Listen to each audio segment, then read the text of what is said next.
My name is Evelyn Hart, and I'm 68 years old. When I walked into that courtroom, my own daughter laughed under her breath, and her husband looked away. They thought they'd already won, that I was too old, too weak, too broken to fight back. If you're watching this, please like, subscribe, and tell me where you're watching from, because what happened next changed everything. You want to know what it feels like when the person you carried in your womb for 9 months looks at you like you're nothing? Like you're an obstacle to be removed? I'll tell you. It feels like your heart is being torn from your chest while it's still beating. It feels like drowning in the air. It feels like the worst kind of death, the kind where you're still alive to witness your own funeral. But let me start from the beginning, because this story, my story, needs to be told exactly as it happened. Every painful, devastating, triumphant moment of it. Richard Hart was not just my husband.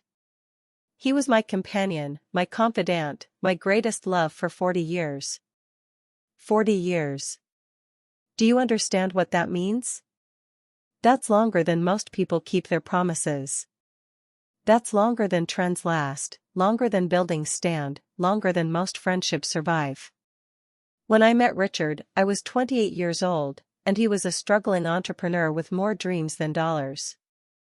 I wasn't some young trophy wife who married money. I married a man who worked 16-hour days and came home smelling like machine oil and determination. We built everything together. Everything. While he was negotiating contracts and securing investors, I was managing accounts, reviewing legal documents, making sure every comma was in the right place, every clause ironclad. People see the billions now and they forget the years of ramen noodles and second-hand furniture. They forget the nights I held Richard while he cried because another deal fell through, another investor walked away.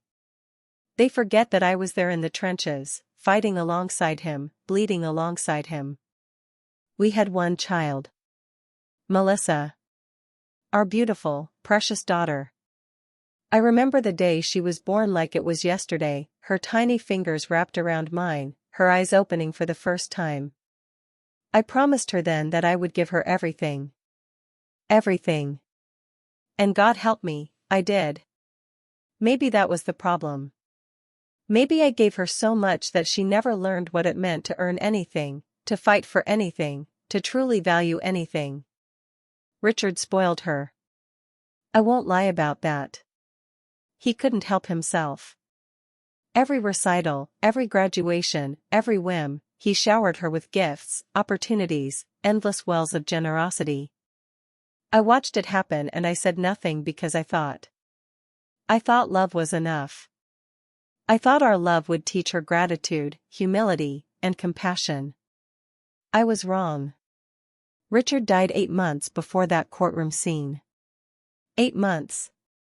Cancer took him piece by piece, and I watched the strongest man I'd ever known become a shadow, become a whisper, become a memory. Do you know what it's like to watch someone die slowly? To see them disappear before they're actually gone? It's torture. It's a special kind of hell reserved for those of us who love too deeply. In his final weeks, Richard held my hand and told me something I'll never forget. He said, "Evelyn, I've made mistakes. I've been too soft, too blind. But I've made sure you'll be taken care of. Promise me you'll be strong. Promise me you won't let them destroy what we built." I didn't understand what he meant then. Not fully. But I promised. I promised because that's what you do when the love of your life is dying, you promise them anything, everything, just to give them peace. The reading of the will was. God, even now, thinking about it makes my chest tight, makes it hard to breathe. Richard's attorney, Mr. Morrison, a man who'd worked with Richard for 30 years, sat at the head of the conference table in his oak-paneled office. Melissa was there with her husband Andrew. Andrew Bennett, a man I'd never fully trusted, though I'd tried. I'd tried so hard to see what Melissa saw in him. But there was something in his eyes, something calculating, something cold. He looked at everything like it was a transaction, even people. Especially people. Mr. Morrison cleared his throat and began reading. Richard had left specific instructions. Everything, the entire estate, the businesses, the properties, the investments, everything worth approximately $3.7 billion, went to me. To me alone. The silence in that room was deafening. Melissa's face went white, then red. "There must be a mistake," she said, her voice shaking. "There has to be a mistake. Daddy he wouldn't do this." Mr. Morrison shook his head slowly. "There's no mistake, Melissa. Your father was very clear. Very deliberate. He revised this will 7 times in the last 2 years. This was absolutely his intention. This is insane." Andrew shot to his feet, his chair scraping violently against the floor. She must have manipulated him. He was sick, he was dying, he wasn't in his right mind. I sat there, frozen, devastated. Not because Richard left me everything, but because I could see in my daughter's eyes that our relationship had just died. Right there. At that moment. The love I thought was unbreakable shattered like glass. "Melissa," I whispered, reaching for her hand. "Sweetheart, please. We can talk about this." "I would never." She pulled away from me like I'd burned her. "Don't touch me. Don't you dare touch me. You did something. You poisoned him against me. You witch. You manipulative, evil witch." Those words. Those words from my daughter's mouth. They cut deeper than any knife ever could. "Mrs. Hart," Mr. Morrison said quietly, "perhaps we should continue this conversation another time." But Andrew wasn't done. Oh no, Andrew was just getting started. He pointed at me, his finger trembling with rage. "You think you've won? You think we're just going to accept this? We'll fight this. We'll expose you. We'll prove what you are, a conniving gold digger who waited 40 years to cash in." "Andrew." I stood up, my own anger finally breaking through the shock. "How dare you? I loved Richard more than you could possibly understand. I was there before the money, before any of this." "Right," he sneered. "And now you're here after it too. How convenient." Melissa was crying, but they weren't tears of grief. They were tears of fury, of betrayal, of greed dressed up as justice. "I was his daughter," she sobbed. "His only child. And you took everything from me. Everything." "I didn't take anything," I said, my voice breaking. "Richard made his own choices. If you want to be angry at someone, be angry at you," Melissa finished. "I am angry at you. I hate you. Do you understand? I hate you." Those were the last words my daughter spoke to me for months. I hate you. From the child I'd rocked to sleep, the teenager I'd stayed up worrying about, the young woman I'd helped plan a wedding for. I hate you. They left that office and I sat there, alone with Mr. Morrison, and I cried. I cried until there were no tears left, until I was just dry heaving with grief. "Mrs. Hart," Mr. Morrison said gently, "I need to tell you something. Richard knew this would happen. He told me it would. He said." The attorney paused, choosing his words carefully. "He said that Melissa had changed. That Andrew had changed her. That she'd become someone he didn't recognize, someone obsessed with status and money and appearance. He said she'd asked him multiple times to loan her millions for Andrew's failing investment schemes. He said she'd stopped calling unless she wanted something." I closed my eyes against the pain of those truths. I'd seen it too. I'd watched my daughter slowly become someone else, someone hollow. But I'd hoped. God, I'd hoped it was just a phase, just the influence of a bad marriage that would eventually correct itself. "He wanted to protect you," Mr. Morrison continued. He said you were the only person who'd ever truly loved him for who he was, not what he had. And he said.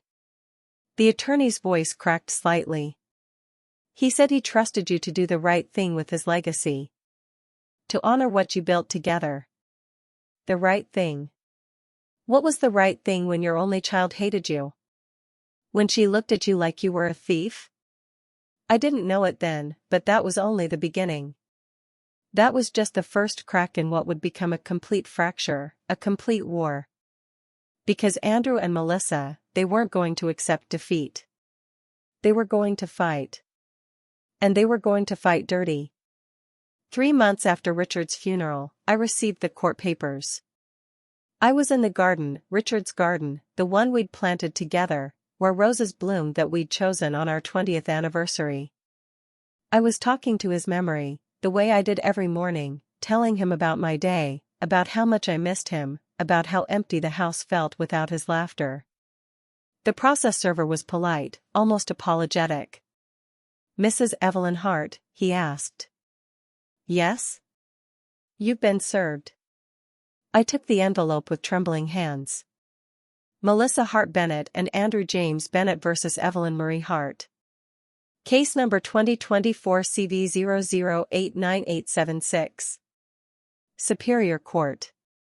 The words blurred as I read them. Fraud.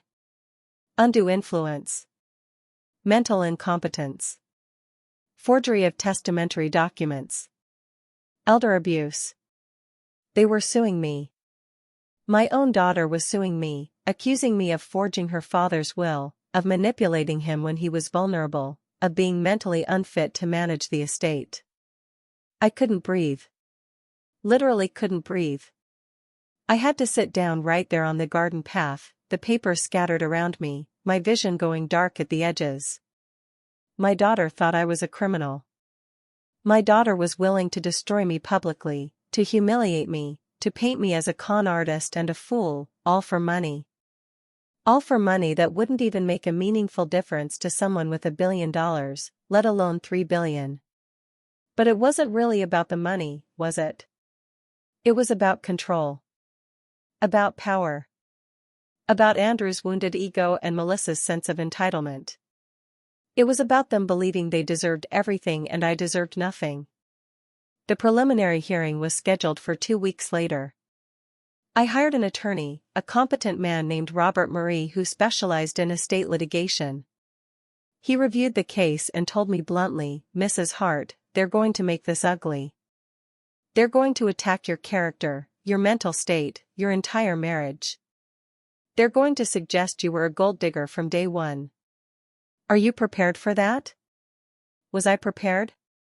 How could anyone be prepared to have their entire life dissected and dismissed? How could I prepare to have 40 years of genuine love characterized as a long con? I don't have a choice, I told him. I won't let them rewrite history. I won't let them destroy Richard's memory or our marriage. Robert nodded slowly. Then we fight. But I have to warn you, their attorney is Marcus Steinberg. He's ruthless. He specializes in breaking down witnesses, especially older women. He'll try to make you look confused, forgetful, manipulated. He'll exploit every stereotype about elderly widows. Let him try, I said, with more confidence than I felt. The preliminary hearing was my first taste of what was to come. Melissa and Andrew sat on the opposite side of the courtroom with Marcus Steinberg, a sharp-faced man in an expensive suit who looked at me like I was something distasteful he'd stepped in. Your Honor, Steinberg began, his voice dripping with false concern, we're here today because an elderly widow, with no formal education beyond high school, with no business experience, with documented memory issues. Objection. Robert stood. There are no documented memory issues, Your Honor. With no apparent qualifications whatsoever, Steinberg continued smoothly, somehow convinced a dying man to leave her billions of dollars and disinherit his only child. This case is about protecting a deceased man's true wishes from a woman who took advantage of his weakened state. I sat there, hands folded in my lap, and felt every word like a slap. No formal education beyond high school. No business experience. Elderly widow. Every phrase is designed to diminish me, to make me seem small and stupid and irrelevant. The judge, an older man named Judge Pemberton, looked tired and skeptical. Mr. Steinberg, do you have evidence of forgery or undue influence? We're in the process of gathering evidence, Your Honor. But the facts speak for themselves. Richard Hart had a loving relationship with his daughter for 45 years. Then, in his final months, while under his wife's constant care, he suddenly cuts her out completely? It defies logic. Unless, Robert interjected, Richard Hart made a deliberate, clear-headed decision based on his daughter's behavior and character. Changing one's will is not evidence of incompetence or manipulation. Judge Pemberton sighed. This case will proceed to trial.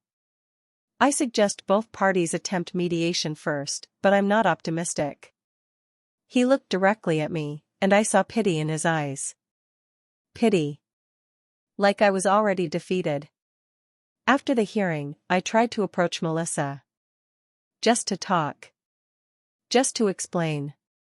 Just to reach whatever part of my daughter might still exist under all that anger and greed.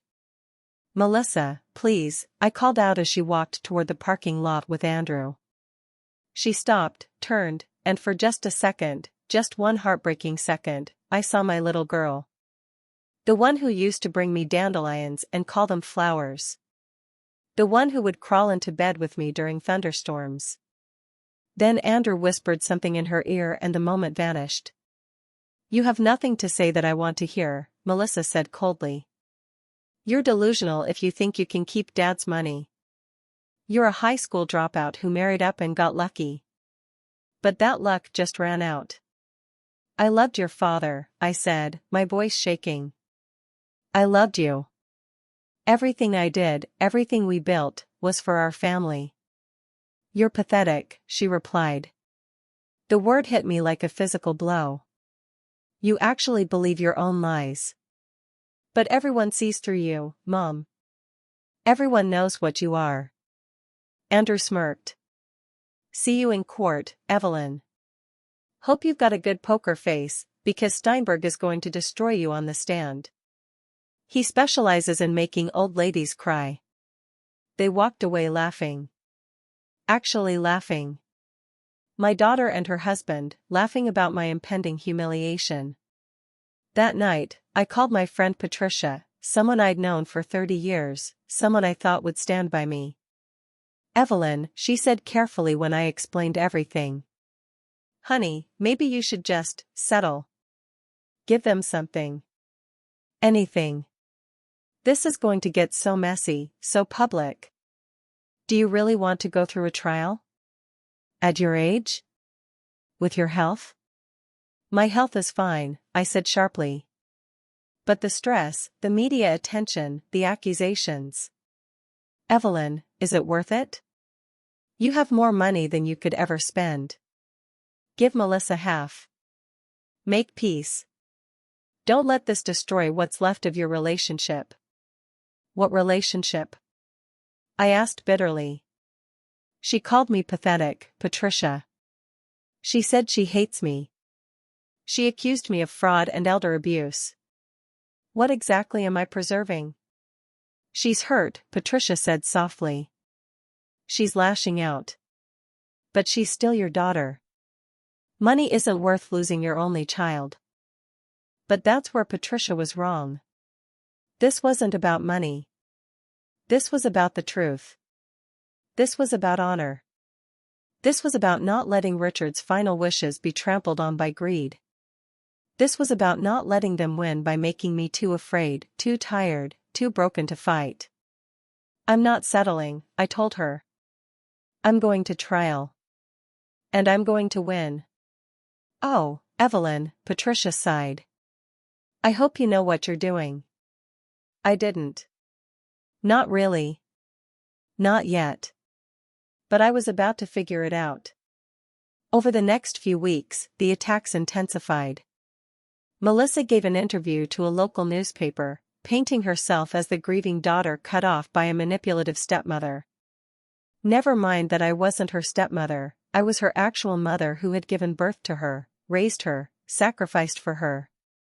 But facts didn't matter in the court of public opinion. My father was a brilliant man, Melissa told the reporter, tears streaming down her face for the camera. But in his final months, he was vulnerable, confused, in pain. My mother took advantage of that. She isolated him from me, turned him against his own daughter. I'm fighting not just for my inheritance, but for my father's true legacy. I'm fighting for justice. The article ran with a photo of Melissa looking devastated and a photo of me looking stern and cold, because of course they chose the worst possible image they could find. My phone rang off the hook. Former friends calling to get the gossip. Journalists wanting statements. Random people sending hate mail telling me I was a disgrace, a thief, a heartless monster. I stopped answering the phone. I stopped checking the mail. I stayed in the house that now felt like a prison, surrounded by memories of Richard and haunted by the ghost of the daughter I'd lost. Robert called me 3 days before the trial. Evelyn, I have to ask you one more time. Are you absolutely certain you want to proceed? Steinberg is going to crucify you on cross-examination. He's going to bring up every mistake you've ever made, every argument you and Richard ever had, every time you forgot someone's birthday or got confused about a date. He's going to make you look incompetent and scheming simultaneously. It's going to be brutal. I understand, I said quietly. Do you?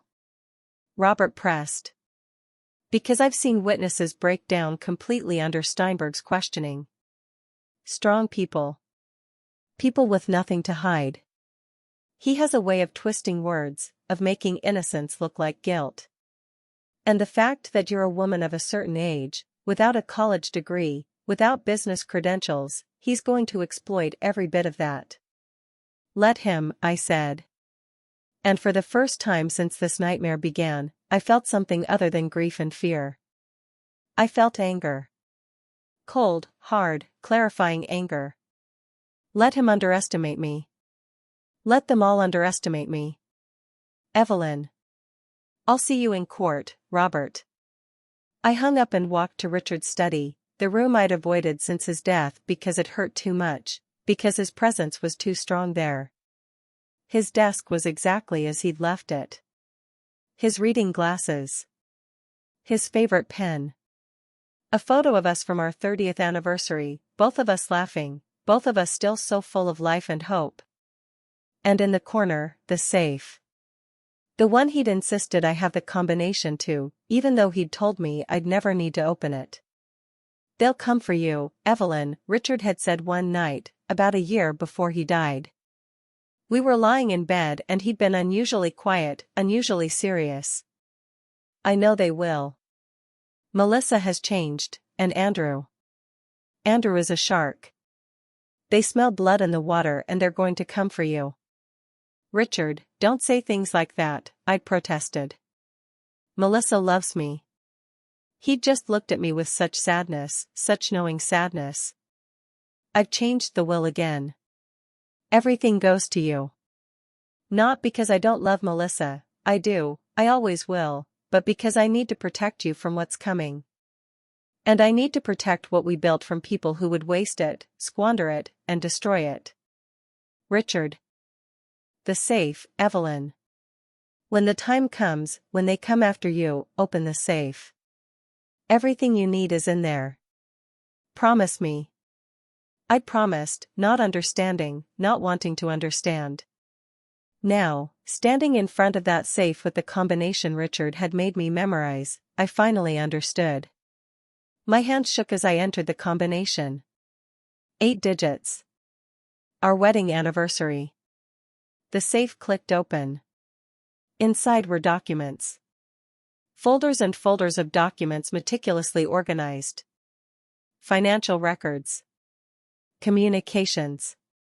Emails. And on top, a sealed envelope with my name written in Richard's handwriting. I opened it with trembling fingers. My dearest Evelyn, it began, and just seeing his handwriting again made tears spill down my cheeks. If you're reading this, then I'm gone, and they've come for you just as I feared. Melissa and Andrew are contesting the will. They're calling you incompetent, manipulative, maybe even criminal. They're trying to paint our 40 years together as a lie. I'm so sorry, my love. I'm sorry that in death, I've caused you pain. I'm sorry that my attempts to protect you have put you in this position. But I want you to know something, I never doubted you. Not for a single moment. You were my partner, my equal, my better half in every way that mattered. The world sees you as the high school graduate who married a businessman. They don't know the truth. They don't know that you were the one who saved my company more times than I can count. They don't know about your brilliant legal mind, your strategic thinking, your ability to spot a flaw in a contract from a mile away. They underestimate you, Evelyn. They always have. And that's going to be their downfall. In this safe, you'll find everything you need. Documentation of Melissa's attempts to manipulate me for money over the last 5 years. Proof of Andrew's failed businesses and the millions they wanted me to invest in schemes that would have bankrupted us. Evidence that I was completely mentally competent when I revised my will, psychiatric evaluations, cognitive tests, everything. But more importantly, you'll find something else. Something I've kept secret for you, at your request, for almost 40 years. Your law license. I know you put it away when Melissa was born. I know you chose family over career, and I've always loved you for that sacrifice. But that license, that proof of who you were, who you are, it's still valid. You were one of the best federal attorneys in the state before you walked away. You've kept up with every change in law, read every important case, stayed sharp even when no one was watching. They think you're just an old woman. Let them think that. Let them underestimate you. And then show them what you really are. I've also enclosed a letter for my old friend, Judge Margaret Lane. She's presiding over cases in the same court system. She remembers you, Evelyn. She remembers what you were capable of before you disappeared from the legal world. Fight for us, my love. Fight for what we built. And remember, you were never just my wife. You were my partner in every sense of the word. I love you. Forever. Richard. I had to sit down. I had to press my hand against my mouth to keep from sobbing out loud. My law license. 43 years ago, I'd been Evelyn Marie, one of the youngest federal attorneys in the state. I'd prosecuted corporate fraud cases, white-collar criminals, powerful people who thought they were untouchable. I'd won case after case, built a reputation for being fierce, brilliant, unbeatable. And then I met Richard. And then I got pregnant with Melissa. And then I made a choice. A choice to step away, to focus on family, to support Richard's dreams instead of pursuing my own. I'd never regret it. Not really. But I'd also never forgotten everything I'd learned, everything I'd been. I'd read law journals like novels. I'd watched court proceedings like television dramas. I'd kept my mind sharp even as the world forgot that Evelyn Hart had once been someone to reckon with. Now, holding that license in my hands, I felt something I hadn't felt in months. Power. Clarity. Purpose. I pulled out my phone and dialed a number I hadn't called in decades. Judge Lane's office, a young voice answered. "This is Evelyn Hart," I said clearly. "I need to speak with Judge Margaret Lane. Tell her Evelyn Marie is calling. She'll know who I am." There was a pause, some muffled conversation, and then a voice I recognized despite the years. "Evelyn Marie?" Judge Margaret Lane's voice was full of disbelief. "Is it really you?" "Hello, Margaret," I said softly. "My God. Evelyn. I heard about Richard. I'm so sorry." "But what? Why are you calling?" after all these years? I need your help, I said. Or rather, I need to tell you something. There's a case coming through the system. Estate litigation. My daughter is suing me, claiming I forged my husband's will. I heard about that case, Margaret said slowly. Wait. That's you? You're the defendant in the Hart estate case? Yes. Evelyn. I had no idea. The papers just say Evelyn Hart, widow, no legal background. I didn't connect. Jesus. Does anyone know who you are? Does anyone know what you were? No, I said. I walked away from that life. I chose a different path. But Margaret, I need you to know something. Everything they're saying about me, that I'm incompetent, uneducated, easily manipulated, it's all false. I need someone in the system to know the truth. Evelyn, Margaret said carefully, I can't discuss the case with you if I might be involved in it. You understand that? I do. I'm not asking you to be biased. I'm just asking you to be aware. Do not make assumptions. To give me the chance to prove myself. There was a long silence. Then, that daughter of yours has no idea what's coming, does she? No, I said, and despite everything, I smiled. She really doesn't. After I hung up, I spent the rest of the night in Richard's study, reading through every document in that safe. Every email Melissa had sent asking for money. Every failed business proposal Andrew had pitched. Every piece of evidence that showed Richard's decision was based on reality, not manipulation. And I studied the notes Richard had left about the opposing attorney, Marcus Steinberg. His tactics. His favorite strategies. His weaknesses. He goes after witnesses' emotions, Richard had written. He tries to make them angry, flustered, confused. He particularly enjoys humiliating older women by treating them like children. Don't let him get under your skin. Stay calm. Stay sharp. Use his underestimation against him. I could do that.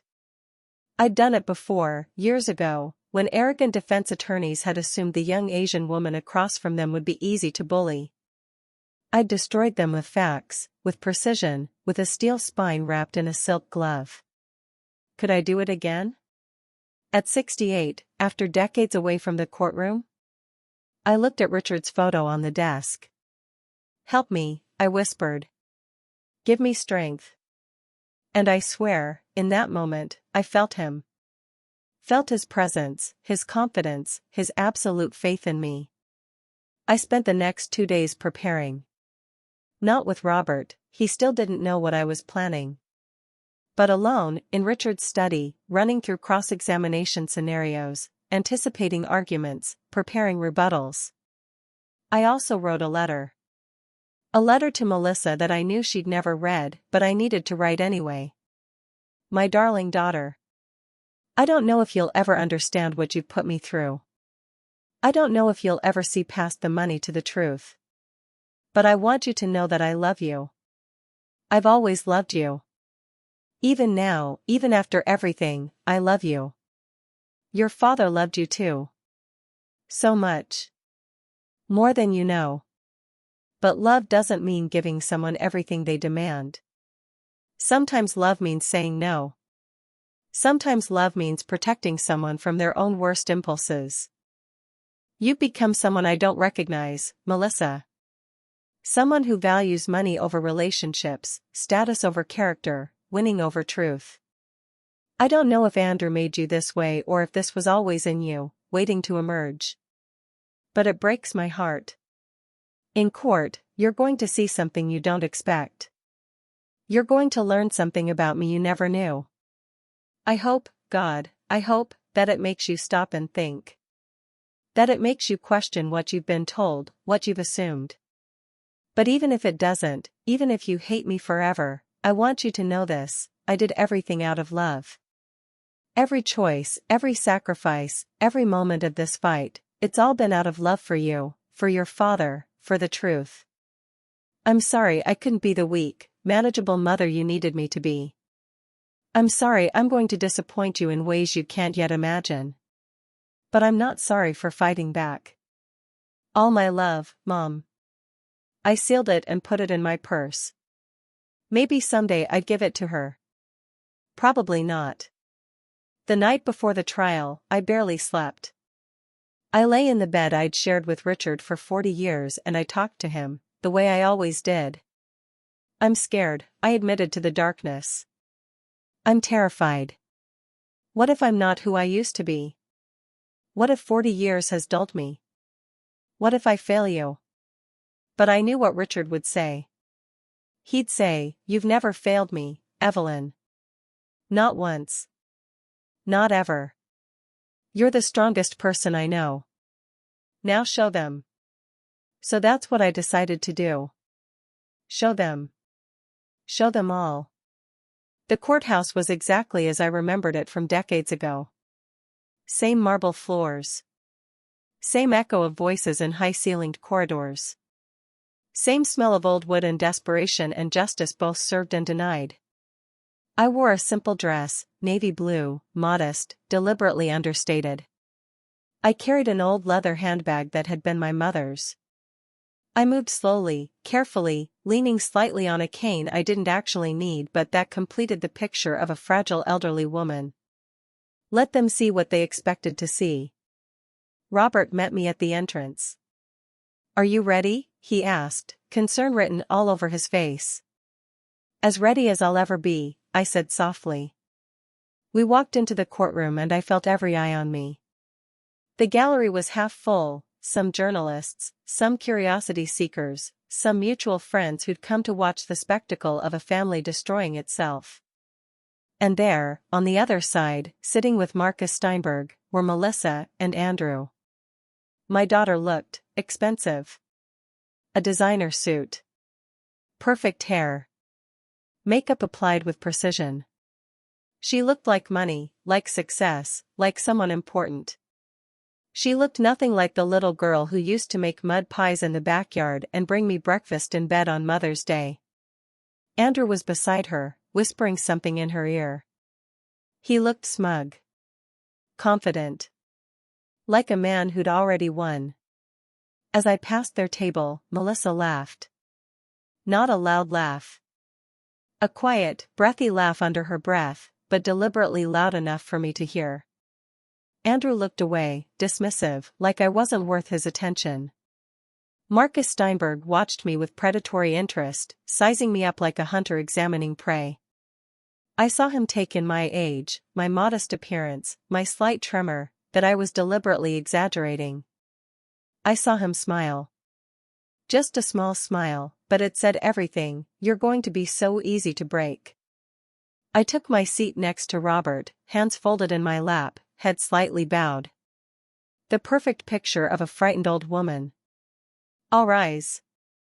We stood as the judge entered. And then everything changed. The judge walked in, black robes flowing, looking down at paperwork. Started to sit. Started to speak. Then looked up and saw me. She froze. Literally froze mid-motion, half-sitting, her eyes locked on my face. "It's really you?" Judge Margaret Lane said softly, her voice carrying in the now silent courtroom. "Evelyn?" The room erupted in confused murmuring. Melissa and Andrew exchanged bewildered looks. Marcus Steinberg's confident expression flickered. "Your Honor?" Steinberg said uncertainly. Margaret, Judge Lane, slowly sat down, never taking her eyes off me. Counselors, approached the bench. Now. Robert and Steinberg approached. I couldn't hear what was being said, but I could see Steinberg's face going from confused to alarmed to angry. I could see him gesturing at me, at his papers, clearly arguing something. Judge Lane's response was firm, her voice raised just enough for me to catch fragments. "No conflict, perfectly capable of presiding, you clearly have no idea." They returned to their tables. Steinberg looked shaken. Robert looked utterly baffled, glancing back at me with questions written all over his face. "This court is now in session," Judge Lane said formally. "Before we begin, I want to make something clear. I have known the defendant, Mrs. Evelyn Hart, for many years. However, our acquaintance will in no way prejudice these proceedings. If either party feels uncomfortable with my presiding, you may request a different judge." Steinberg stood quickly. "Your Honor, if you have a personal relationship with the defendant, perhaps it would be more appropriate." "Do you want a different judge, Mr. Steinberg?" Judge Lane asked pointedly. "Because I assure you, I am perfectly capable of impartiality. In fact, I would argue that my prior knowledge of Mrs. Hart makes me uniquely qualified to see through any deceptions attempted by either party. It was a trap, beautifully laid. If Steinberg pushed for a new judge, he'd appear weak, afraid. If he accepted her, he'd have to proceed under her watchful eye. No, Your Honor. I'm sure you'll be fair." "I will be," Judge Lane said coldly. "Scrupulously fair. Mr. Steinberg, you may present your opening statement."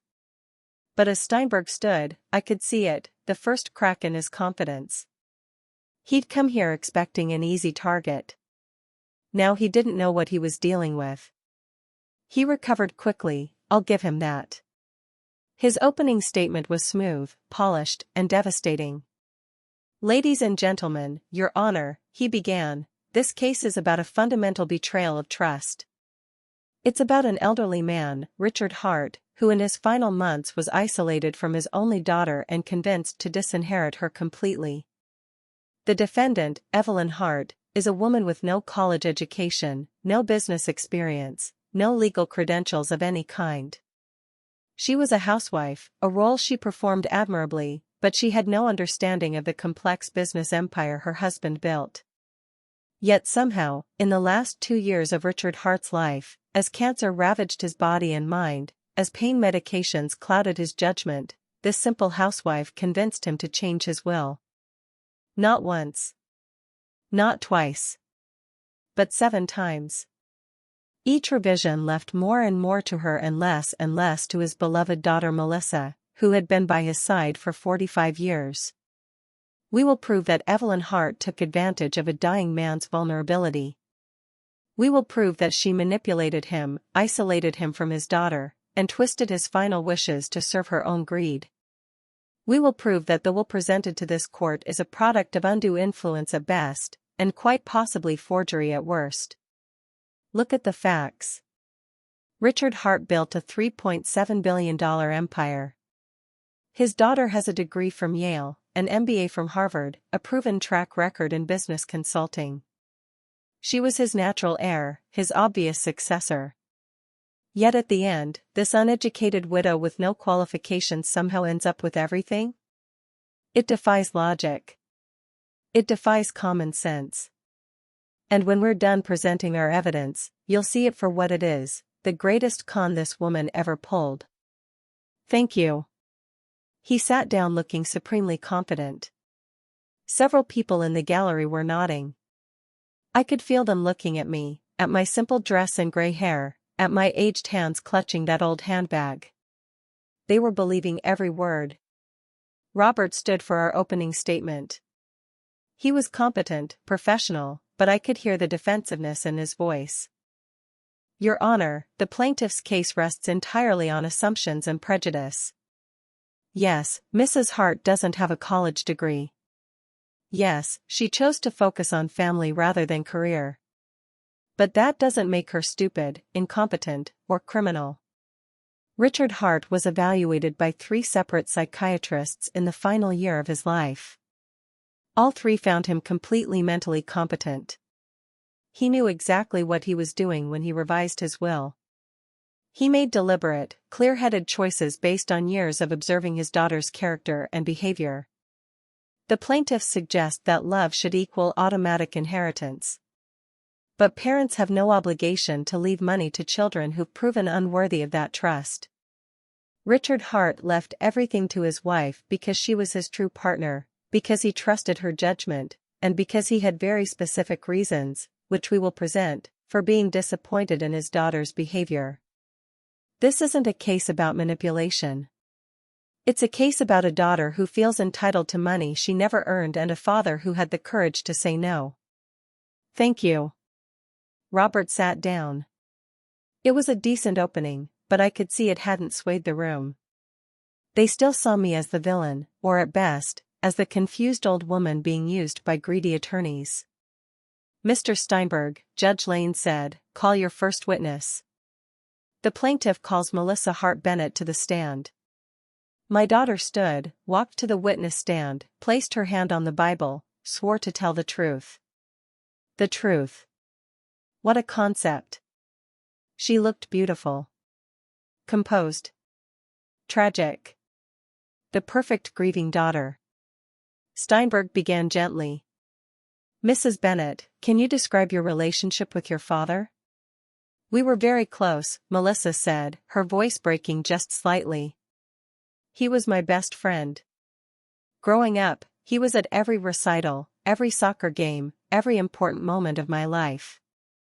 We talked on the phone at least twice a week, even when I was an adult. He was everything to me. Lies. Comfortable, convincing lies. In the last 5 years, Melissa had called Richard only when she needed money. I'd heard his side of those conversations, heard the disappointment in his voice when he'd hang up. And your relationship with your mother, the defendant? I loved my mother, Melissa said carefully. But over the years, especially after I got married, she became different. Possessive of my father. Jealous of my relationship with him. She started limiting our time together, screening his calls, telling me he was too tired to talk when I knew he wasn't. More lies. Richard had stopped taking her calls because he was tired of being treated like an ATM. When did you first learn about the changes to your father's will? After he died, Melissa said, tears streaming now.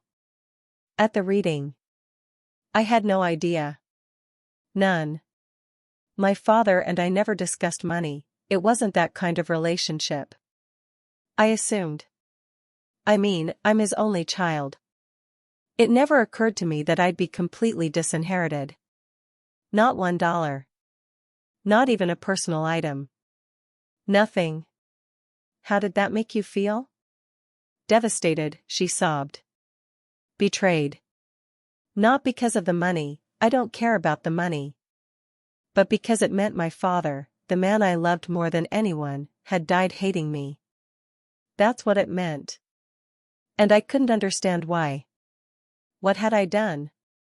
What had I done to deserve that? The gallery was eating it up. Several people were crying along with her. Even Robert looked uncomfortable. Mrs. Bennett, Steinberg said softly, do you believe your mother manipulated your father? Objection. Robert stood. Calls for speculation. I'll rephrase, Steinberg said smoothly. Mrs. Bennett, did you observe any changes in your father's behavior in his final years that concerned you? Yes, Melissa said, wiping her eyes. He became withdrawn. Anxious. He stopped returning my calls. When I'd visit, my mother would hover, never leaving us alone. She'd cut conversations short, saying he was tired or needed his medication. She controlled everything, his schedule, his communications, his entire life. It was like she'd built a wall around him and I couldn't get through.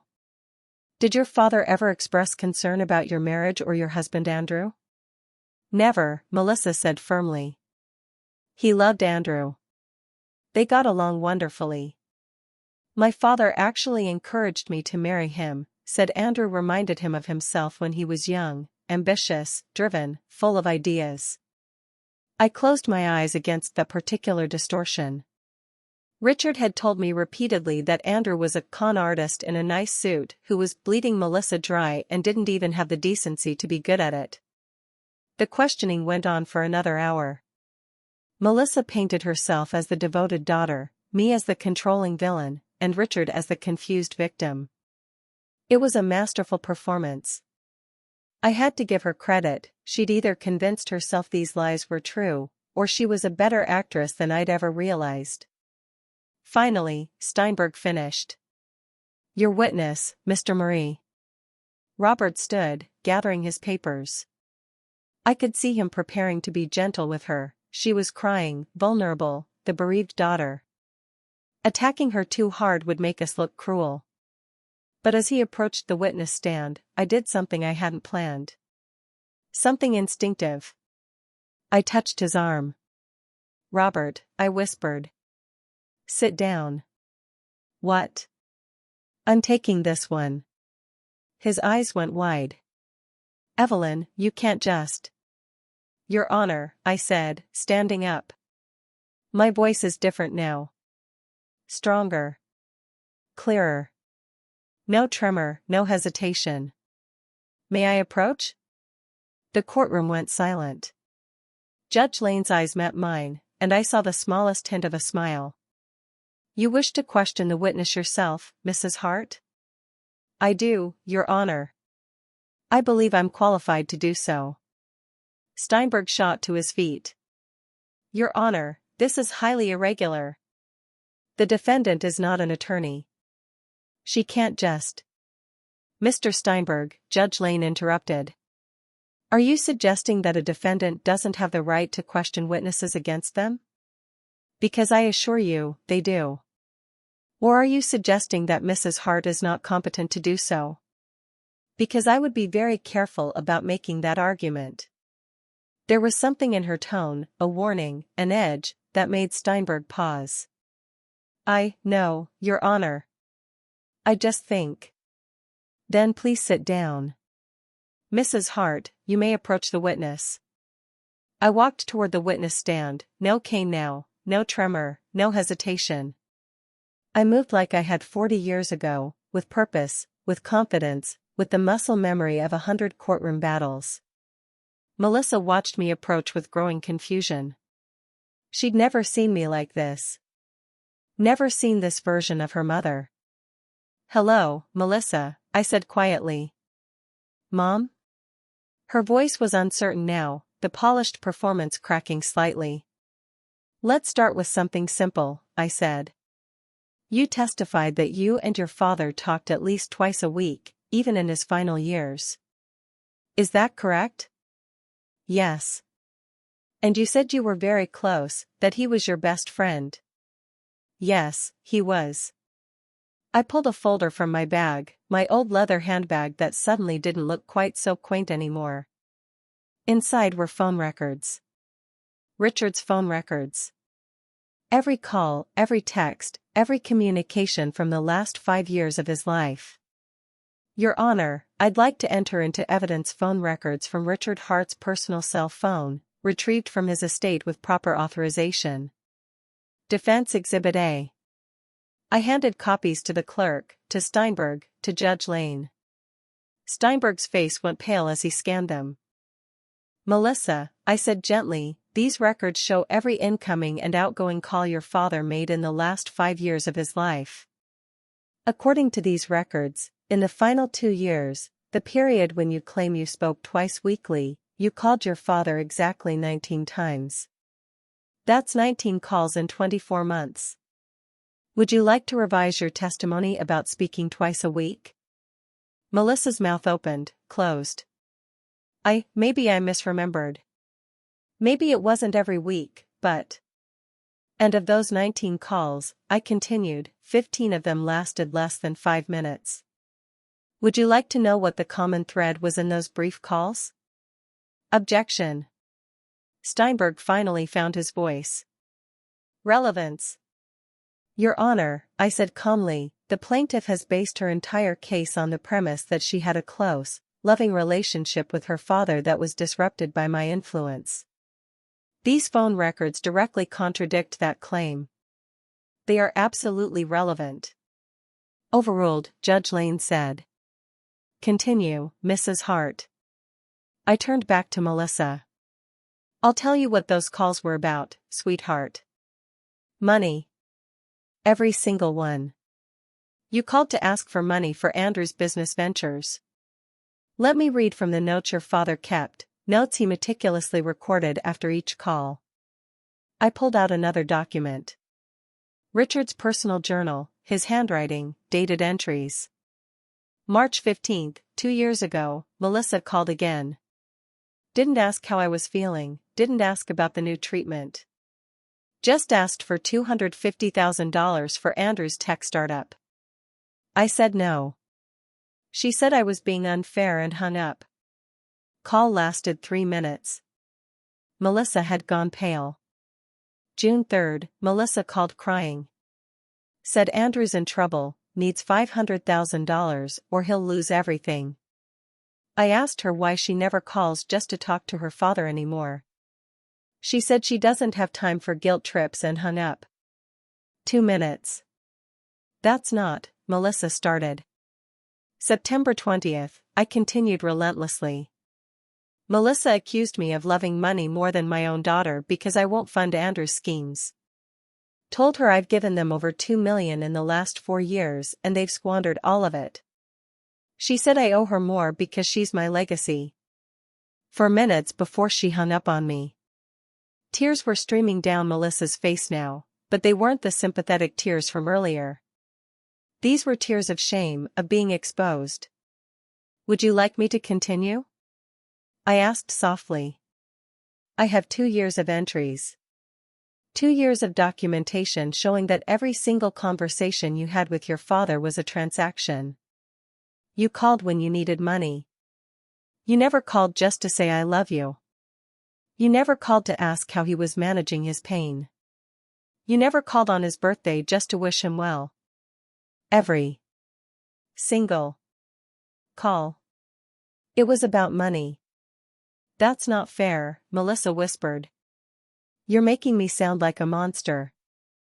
I'm reading your father's own words, I said. His private journal. His truth. Was he lying, Melissa? Was your dying father lying in his private journal about his relationship with his only daughter? She couldn't answer. Just sat there crying. You testified that your father loved Andrew, that they got along wonderfully. Is that what you said? Yes, she managed. I pulled out emails. Printed communications between Richard and his financial advisor. Your Honor, Defense Exhibit C email correspondence between Richard Hart and his financial advisor, Theodore Morrison. May I read a portion dated 1 year before Richard's death? Judge Lane nodded. Richard writes, Theodore, I need your advice.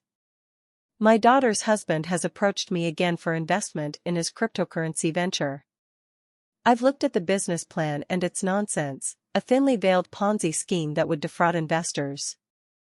Andrew knows I know this is fraud. He's counting on me to fund it anyway because I'm his father-in-law. I'm at my wit's end. How do I protect Melissa from this man without destroying my relationship with her? Does that sound like a father who loved his son-in-law, Melissa? Melissa's lawyer was on his feet. Objection. This is a character assassination of the plaintiff. This is evidence of the deceased's state of mind, I said calmly, which directly rebuts the plaintiff's claim that the will was changed due to my manipulation rather than Richard's own observations and conclusions. It's entirely relevant. Overruled, Judge Lane said. But Mrs. Hart, please get to your point. Of course, Your Honor. I turned back to Melissa. You testified that I isolated your father from you. That I controlled his communications. That I wouldn't let you spend time with him. Do you stand by that testimony? Yes, Melissa said, but her voice was shaking. Then explain this. I pulled out visitor logs from the hospice care facility where Richard spent his final 3 months. These are sign-in sheets from Gracewood Hospice. They show every visitor, every day. In the 3 months your father was there before he died, I was there every single day. Sometimes twice a day. Would you like to know how many times you visited? Melissa closed her eyes. 4 times, Melissa. 4 times in 3 months. And according to the duration logs, Your longest visit was 23 minutes. 23 minutes to visit your dying father. My voice broke slightly, the pain finally bleeding through. I was there holding his hand for hours every day. Reading to him. Playing his favorite music. Making sure he wasn't in pain. Making sure he wasn't alone. Where were you? I couldn't, Melissa sobbed. I couldn't watch him like that. It was too hard. It was too hard? I repeated, and now there was steel in my voice. It was too hard for you, so you stayed away? But somehow it was easy enough to come to his lawyer's office 2 weeks after he died to collect your inheritance? It was easy enough to sue me 6 months later? You don't understand. I understand perfectly, I said. I understand that your father spent 40 years building a life with me. I understand that we were partners in every sense of the word. I understand that in his final years, he watched his daughter transform into someone who valued his money more than his presence. And I understand that he made a clear, conscious, deliberate choice about who deserved his legacy. I walked back to my table, then turned one more time. One last question, Melissa. When your father was dying, when he could barely speak, do you know what his last words to me were? She shook her head, tears streaming. He said, "Thank you for loving me when I had nothing, and for still loving me when I had everything. You're the only one who ever did." Not his daughter. Not his son-in-law. Me. The uneducated housewife. The woman you're accusing of manipulation. I sat down. The courtroom was absolutely silent. No further questions, I said quietly. Judge Lane looked at Steinberg. Redirect? He stood slowly, clearly trying to salvage something. Mrs. Bennet, despite these records, do you still love your mother? It was a desperate move, trying to appeal to emotion. Melissa looked at me, really looked at me, and for a moment I saw confusion, shame, recognition in her eyes. She started. I don't know who she is. No further questions, Steinberg said quietly. As Melissa stepped down from the stand, walking past me to return to her seat, she whispered so only I could hear, "Who are you?" And I whispered back, "I'm your mother. I've always been your mother. You just never bothered to really know me." The trial continued, but the momentum had shifted. Steinberg could feel it. The gallery could feel it. Even Melissa and Andrew, sitting rigid and pale at their table, could feel it. Steinberg called character witnesses, friends of Melissa's who testified about what a devoted daughter she was, business associates of Richard's who said they'd never heard him mention having concerns about his daughter. But every testimony felt hollow now, scripted, unconvincing after what they'd just witnessed. When it was time for the defense's case, Robert stood. "Your Honor, the defense calls Dr. Patricia Morrison, psychiatrist." Dr. Morrison took the stand, a distinguished woman in her 60s with kind eyes and an air of unshakable competence. "Dr. Morrison," Robert began, "did you evaluate Richard Hart in the final year of his life?" "I did. 3 separate times at his request. Mr. Hart wanted to ensure that his mental faculties were completely sound given that he was making significant estate planning decisions." "And what were your findings?" "Richard Hart was one of the most mentally acute individuals I've ever evaluated, even in advanced stages of cancer. His memory was sharp. His reasoning was clear. His judgment was sound. He knew exactly what he was doing when he revised his will, and he articulated very clearly and rationally why he was making the decisions he made." "Did he discuss those reasons with you?" "Objection," Steinberg called.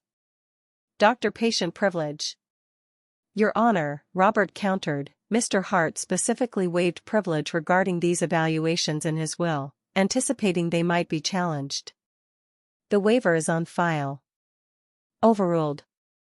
"Dr. Morrison, please answer the question." "Yes, he discussed his reasons extensively." He told me that his daughter had become financially reckless, that her husband was involved in questionable business dealings, and that he feared anything left to her would be squandered or misused. He expressed deep sadness about this, even grief, but he was absolutely certain about his decision. He told me, and I quote, "My wife Evelyn is the only person I trust to honor what we built and to use it wisely. Everything else is just gambling with my legacy." Steinberg's cross-examination was brief and ineffective. Dr. Morrison was unshakable. Next came financial witnesses. Theodore Morrison, Richard's financial advisor, who testified about Andrew's failed business schemes and the millions Richard had already lost trying to help them. A forensic accountant who showed that every penny in the estate could be accounted for, with no evidence of any manipulation or improper transfers. And then came something Steinberg clearly wasn't expecting. "The defense calls Margaret Lane to the stand," Roberts said. "Your Honor," Steinberg sputtered, "that's the presiding judge. She can't testify in a case she's judging." "Mr. Steinberg," Judge Lane said with barely concealed amusement, "I'm stepping down from the bench temporarily. My colleague Judge Hendricks will preside over my testimony. I've cleared this with the court administrator." A new judge entered, a younger man who looked both confused and intrigued by whatever he'd walked into. Judge Lane was sworn in. She sat in the witness stand where she'd presided over thousands of witnesses, looking perfectly composed. "Judge Lane," Robert began, "how long have you known Evelyn Hart?" "I've known Evelyn for 43 years. A murmur ran through the courtroom. "And in what capacity did you know her?" "We worked together. We were both federal attorneys in the Eastern District. Evelyn was one of the most brilliant legal minds I've ever encountered. She had a perfect record, never lost a case in 7 years of prosecution." The courtroom erupted. Melissa's head snapped toward me, her eyes wide with shock. Andrew's mouth literally fell open. Steinberg looked like he'd been hit with a brick. "Your Honor!" Steinberg was shouting over the noise. This is, the defendant has been misrepresenting herself. She claimed to have no legal background." "I claimed no such thing," I said calmly, standing. "You assumed it. Everyone assumed it. I simply didn't correct you." Judge Hendricks banged his gavel. "Order! Order in this courtroom." When the chaos subsided, Robert continued. "Judge Lane, can you describe Mrs. Hart's legal career?" "Evelyn Marie, that was her name then, was recruited directly from law school by the U.S. Attorney's Office. She prosecuted white-collar crime, corporate fraud, and corruption cases. She was fierce, brilliant, and absolutely uncompromising. She convicted executives, politicians, people with unlimited resources and the best legal representation money could buy. She did it by being smarter, more prepared, and more determined than anyone else in the room."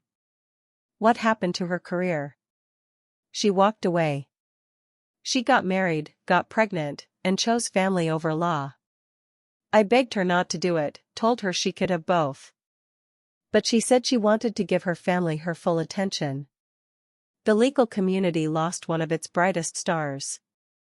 "Judge Lane, in your professional opinion, is Evelyn Hart mentally competent?" "Objection." Steinberg tried. "I'll allow it," Judge Hendricks said, clearly fascinated. "Given the witness's qualifications and long acquaintance with the defendant, I'll allow it." "Evelyn Hart," Judge Lane said firmly, looking directly at Melissa, "is one of the most intelligent, capable, and mentally acute individuals I know. The suggestion that she could be manipulated or confused is absurd. If anything, I'd worry for anyone who tried to manipulate her." After Judge Lane stepped down and returned to the bench, the trial was essentially over. Everyone knew it. But Steinberg had one last card to play. "Your Honor, even if the defendant had a legal career decades ago, that doesn't prove she didn't manipulate Richard Hart. I request permission to cross-examine Mrs. Hart herself." Let's see if this supposedly brilliant legal mind can stand up to questioning. It was a trap and everyone knew it. But it was also exactly what I'd been waiting for. I'd be happy to testify, I said. Robert grabbed my arm. Evelyn, you don't have to do this. We've already won. Don't give him the chance to. I want to, I said firmly. I need to. So I took the stand. Swore to tell the truth. Sat down facing Steinberg while Melissa stared at me like I was a stranger. Steinberg approached slowly, calculating his strategy on the fly. Mrs. Hart, he began, you've presented yourself throughout this entire process as a simple housewife. You've allowed everyone to believe you were uneducated and unsophisticated. Isn't that a form of deception? No, I said calmly. I was a housewife.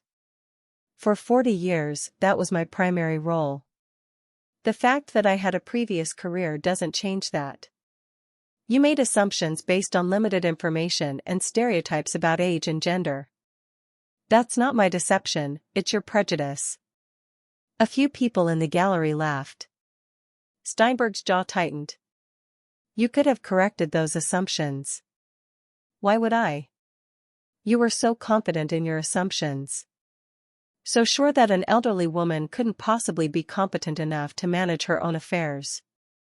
I thought it would be educational for you to learn otherwise. This is a game to you? No, Mr. Steinberg. My husband's death is not a game. My daughter's betrayal is not a game.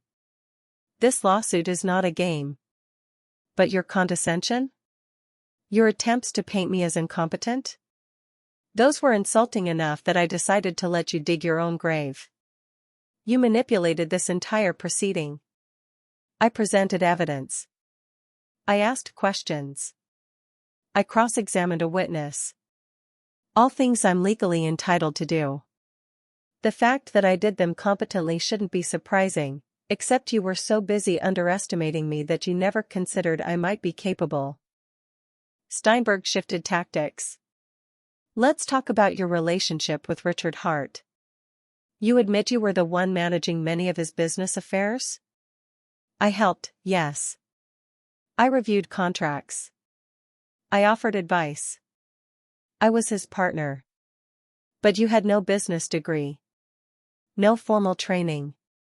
I had a law degree and 7 years of prosecuting corporate fraud.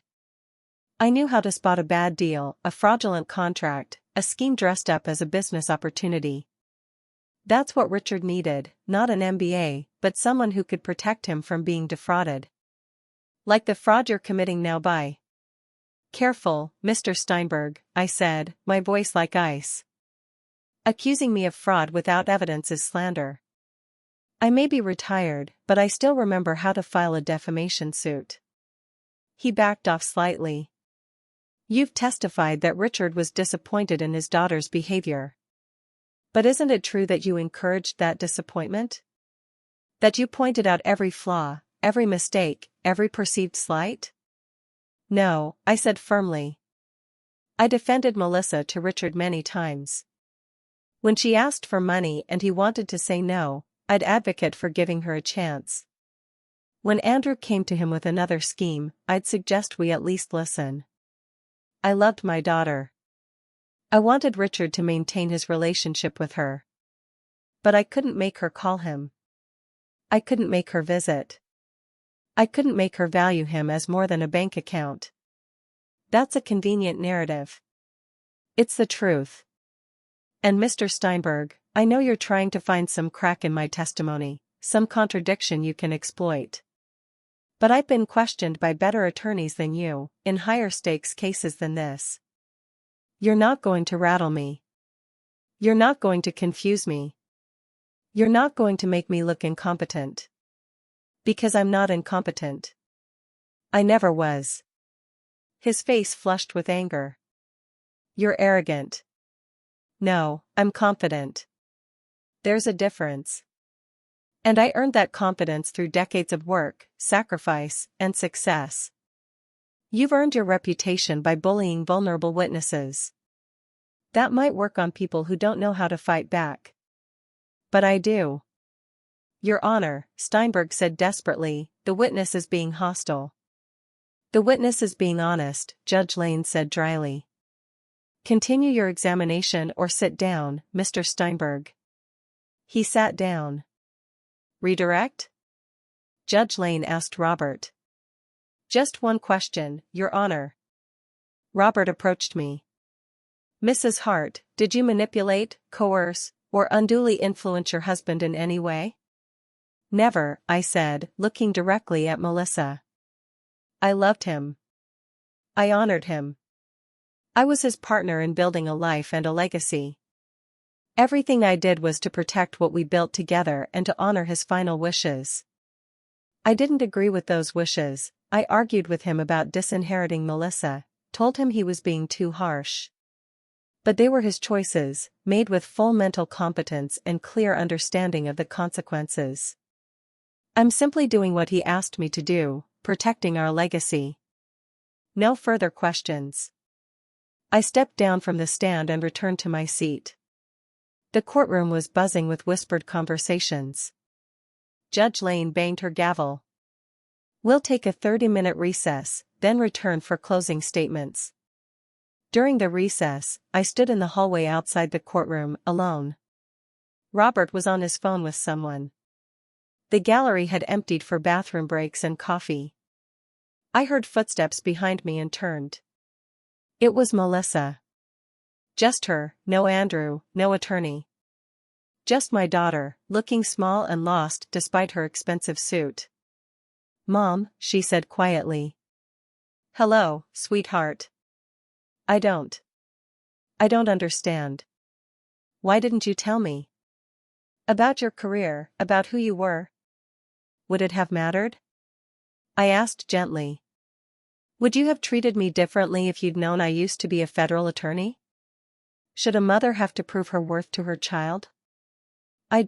All my life, you were just mom. You stayed home. You took care of things. I never thought about what you'd given up. What you'd sacrificed. I didn't see it as a sacrifice, I said. I made choices I don't regret. But you saw those choices and assumed they meant I was less than.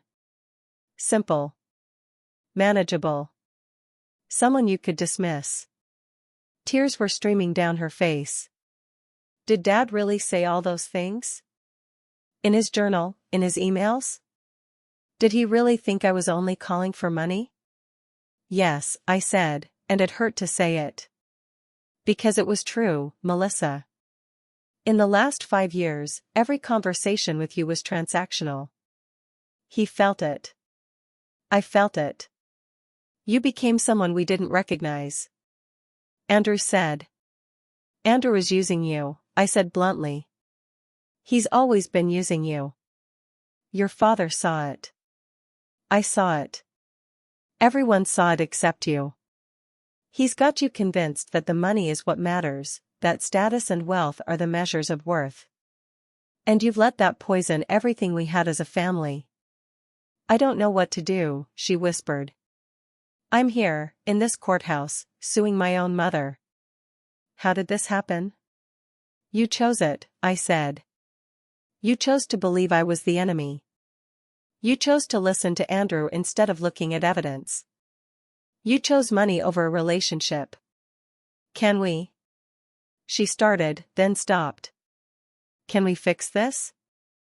I looked at my daughter, really looked at her, and saw both the child she'd been and the woman she'd become.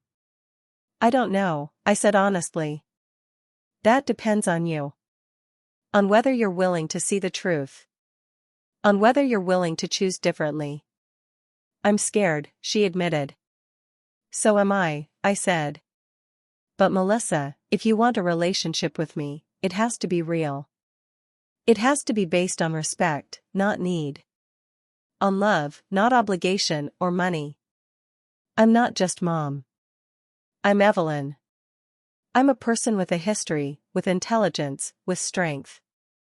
If you can't see that, if you can't value that, then we don't have anything to build on. Andrew appeared at the end of the hallway. Melissa, What are you doing? Get away from her. She's manipulating you right now. Melissa looked between us, her husband and her mother. I saw the moment of decision in her eyes. She chose Andrew. Walked back to him without another word, leaving me standing alone in that hallway with my heart breaking all over again. The closing statements were anticlimactic after everything that had happened. Steinberg gave a passionate speech about family duty and a daughter's rights. Robert methodically laid out the evidence, the testimony, the incontrovertible proof that Richard Hart had been mentally competent and had made deliberate choices for legitimate reasons. Judge Lane barely deliberated. I've been a judge for 23 years, she began. I've seen a lot of estate cases.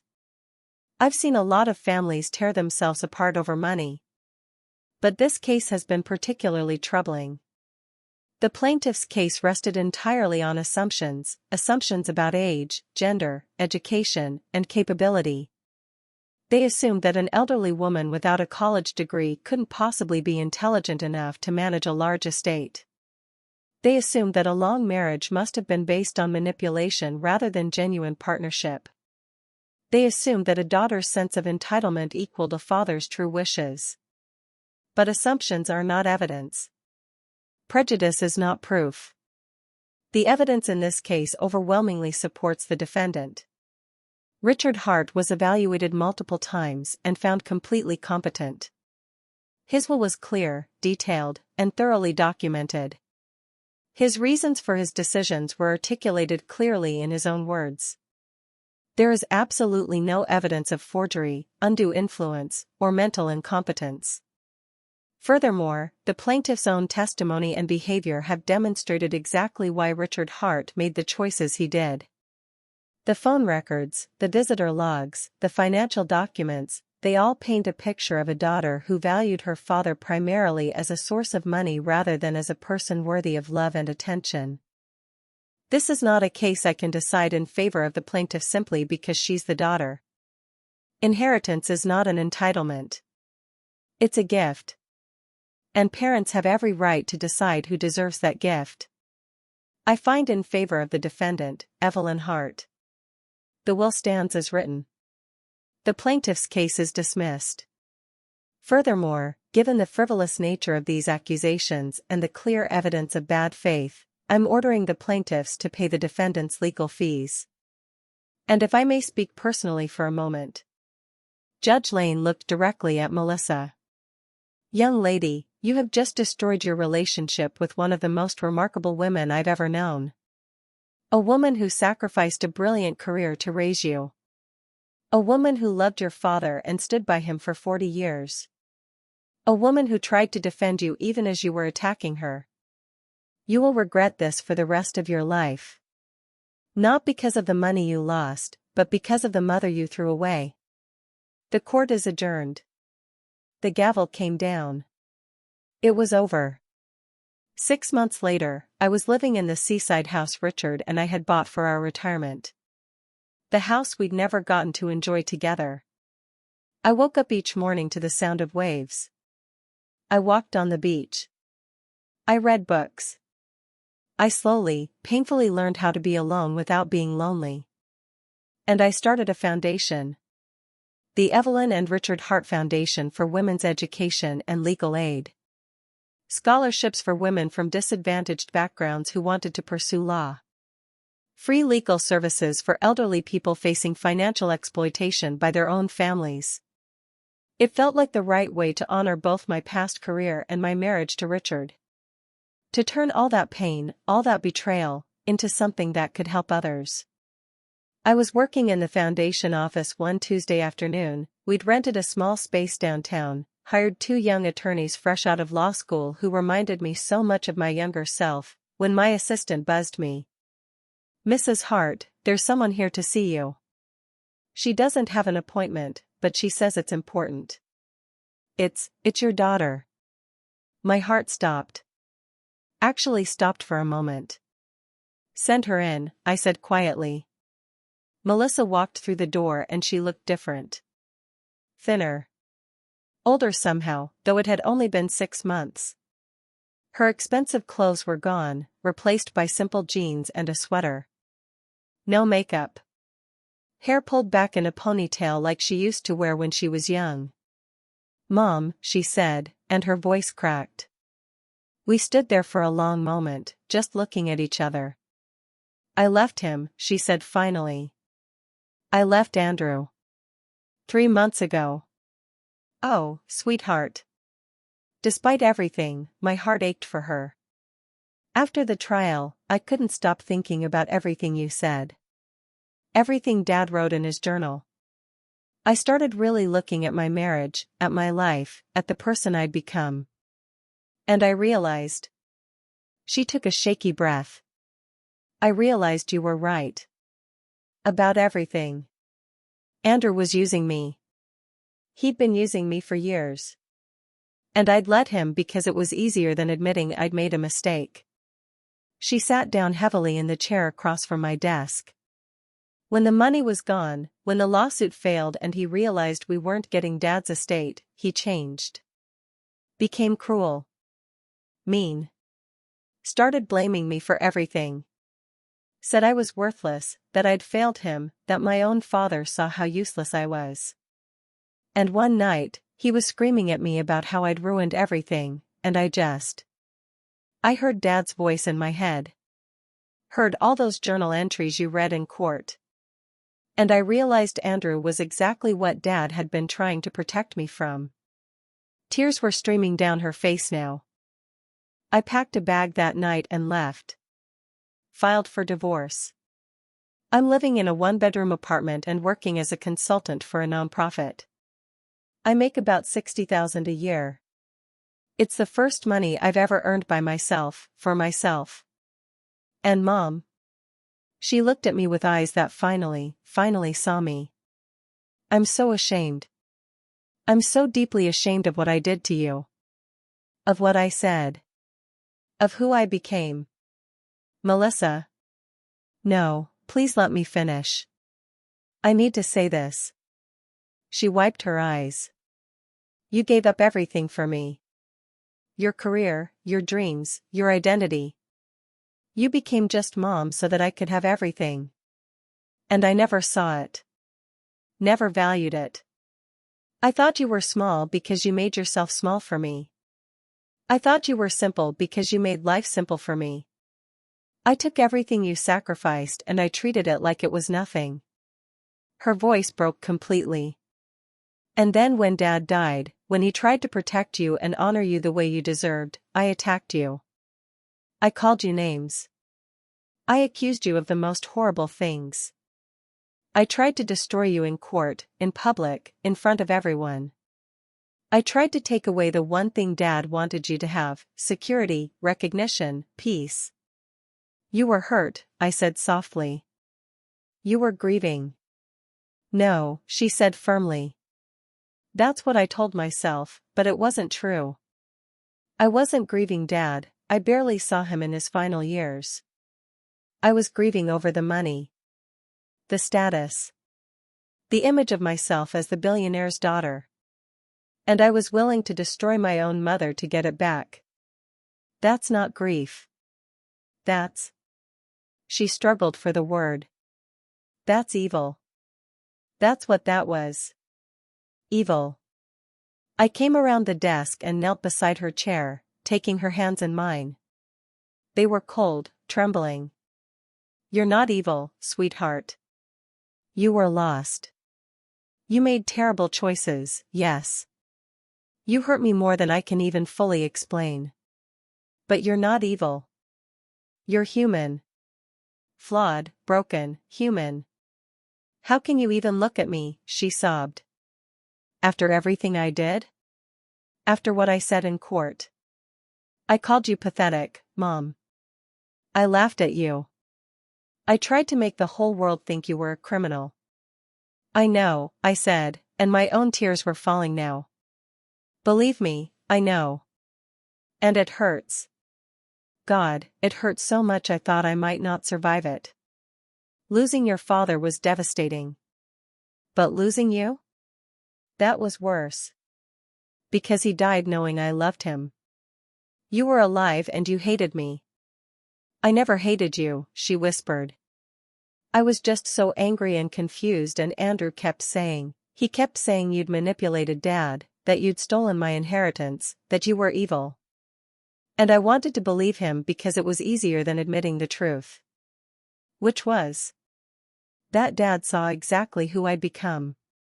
And he was disappointed in me. And I deserved it. She looked at me with such raw pain. I keep reading his journal entries, the ones you submitted as evidence. They're public record now. And Mom, the way he wrote about you, the love, the respect, the partnership. He saw you. Really saw you. And I never did. I had a mother who was brilliant and strong and remarkable, and I treated you like you were just furniture. Just there to serve me. You were my child, I said. Children are supposed to take their parents for granted to some extent. That's part of growing up.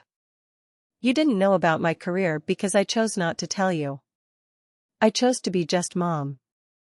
But I should have been curious, she insisted. I should have asked. I should have wondered about who you were before me, what you'd wanted, what you'd dreamed about. I should have seen you as a whole person, not just as my mother. That's not about being a child. That's about being selfish. We sat there together on the floor of my office, both of us crying, both of us broken in different ways. Why are you here, Melissa? I asked finally. What do you want? She looked at me with such vulnerability, such hope and fear mixed together. I want to know you, she said. Really know you. Not just Mom, but Evelyn. Evelyn Marie, the federal attorney who never lost a case.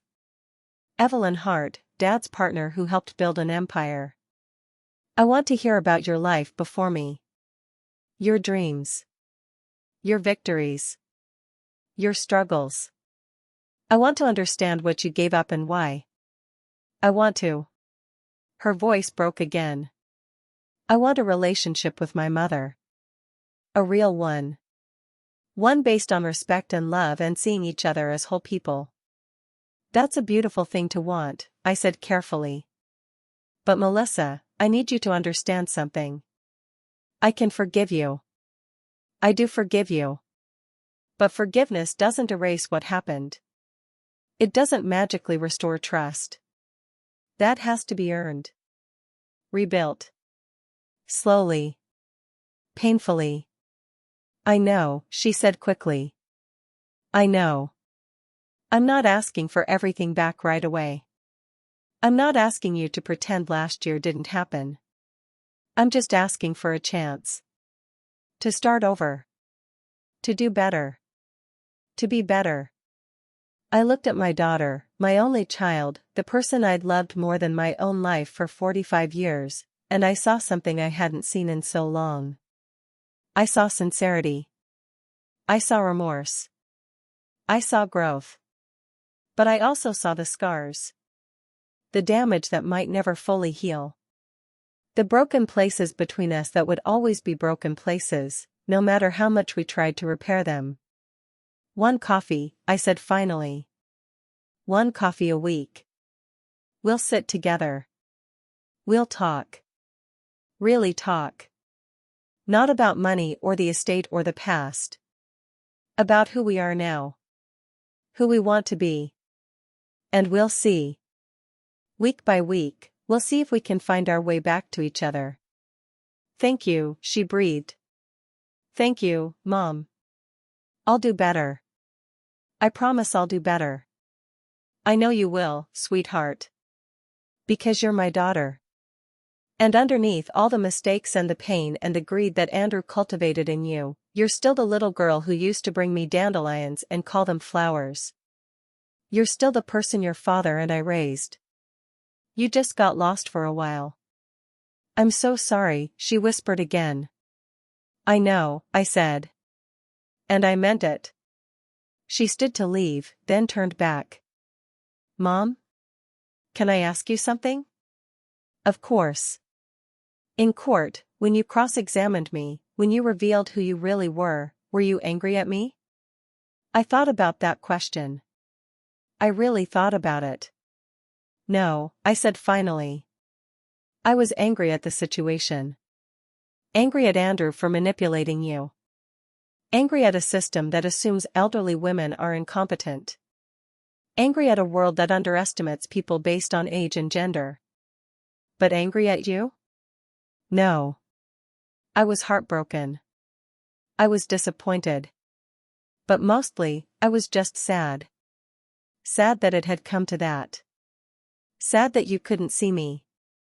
Sad that we'd lost so much. And now? Now I'm hopeful, I said. Cautiously, carefully hopeful. Maybe this is the beginning of something better. That maybe losing everything was what you needed to find yourself. And to find me. She nodded, wiped her eyes, and left. I stood at the window watching her walk down the street, and I realized something. I'd won the court case. I'd protected Richard's legacy. I'd proven my competence and defended my honor. But this moment right here, this chance at reconciliation with my daughter, this was the real victory. This was what Richard would have wanted. Not the money. Not the vindication. But the possibility of healing. The possibility of love rebuilding what greed had destroyed. It wouldn't be easy. Some wounds were too deep to fully heal. Some words couldn't be unsaid. Some betrayals would always sting when I thought about them. But we would try. That was enough.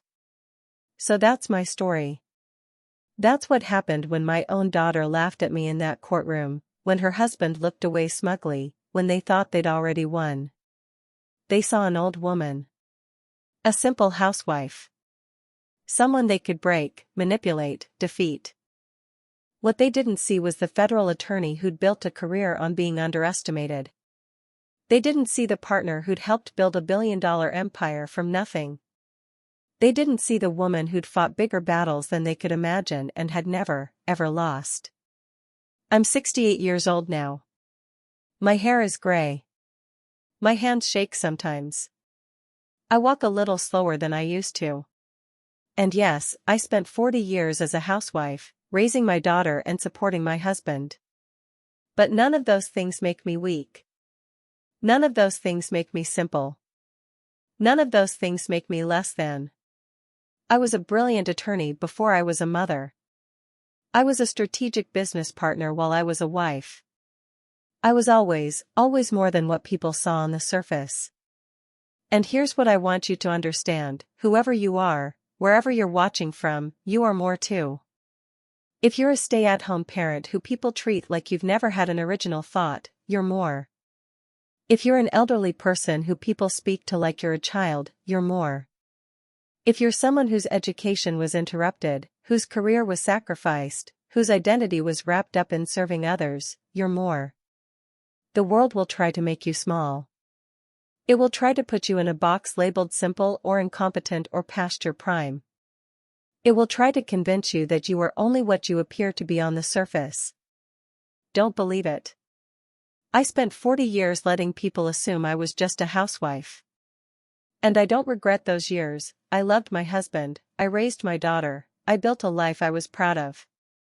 But I also kept myself sharp. I kept learning. I kept growing. I never let the box they put me in define what I was capable of. When the moment came, when I needed to be more than what they saw, I was ready. And you can be too. So if you've ever been underestimated, if you've ever been dismissed because of your age or your gender or your education or your choices, remember my story. Remember that appearances can be deceiving. Remember that people who underestimate you are giving you an advantage, even if it doesn't feel like it at the time. Let them think you're simple. Let them think you're weak. Let them think they've already won. And then show them exactly who you are. My name is Evelyn Hart. I'm 68 years old. I was a federal attorney who never lost a case. I was a wife who helped build an empire. I'm a mother who's learning to forgive even the deepest wounds.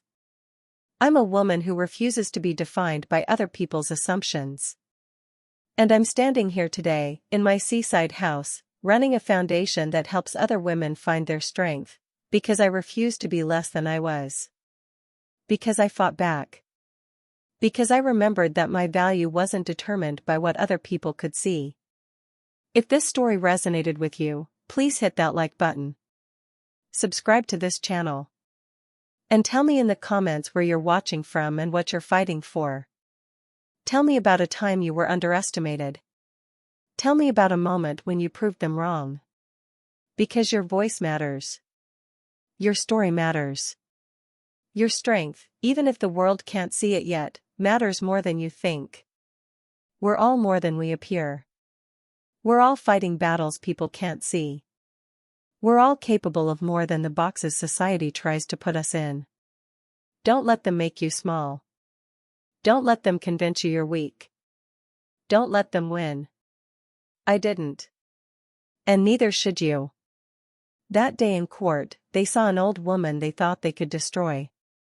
What they didn't see was the lawyer who built empires and defended truth before they were even born. What they didn't see was a woman who had spent 40 years waiting, preparing, becoming exactly who she needed to be for that moment. They laughed at me. They dismissed me. They underestimated me. And that was their biggest mistake. Because I wasn't just an old woman clutching a handbag. I was Evelyn Marie. I was Evelyn Hart. I was every woman who'd ever been told she was too old, too simple, too weak to matter. And I won. Not just the case. Not just the money. But something more important, I won back my dignity. My truth. My right to be seen as I really am. And now, every morning when I wake up in this beautiful house by the sea, when I work at the foundation helping other women find their voices and their strength, when I have my weekly coffee with my daughter and watch her slowly, painfully rediscover who she is without the poison of greed and manipulation, I know that it was worth it. Every moment of pain. Every moment of betrayal. Every tear shed in the darkness when I thought I couldn't go on. It was worth it. Because I didn't just survive. I didn't just endure. I stood up. I fought back. I showed them exactly who I was. And I won. If you're in the middle of your own battle right now, if you're facing people who underestimate you, dismiss you, try to make you small, hold on. Keep fighting. Keep being more than they can see. Because your moment is coming. Your courtroom scene. Your chance to show them who you really are. And when that moment comes, I hope you remember my story. I hope you remember that age is not a weakness. That choosing family over career doesn't make you less intelligent. That decades of quiet service don't erase your capabilities. That being underestimated is sometimes the greatest advantage you can have. They'll laugh at you. They'll look away dismissively. They'll think they've already won. Let them. And then show them the truth. Show them all. Thank you for watching my story. Thank you for listening. Thank you for being here. Hit that like button if this resonated with you. Subscribe if you want to hear more stories like this. And please tell me in the comments where you're watching from. Tell me your story. Tell me about your fight. Because we're all in this together. All of us who've been underestimated. All of us who are more than we appear. Together, we're unstoppable. My name is Evelyn Hart. And I'm just getting started.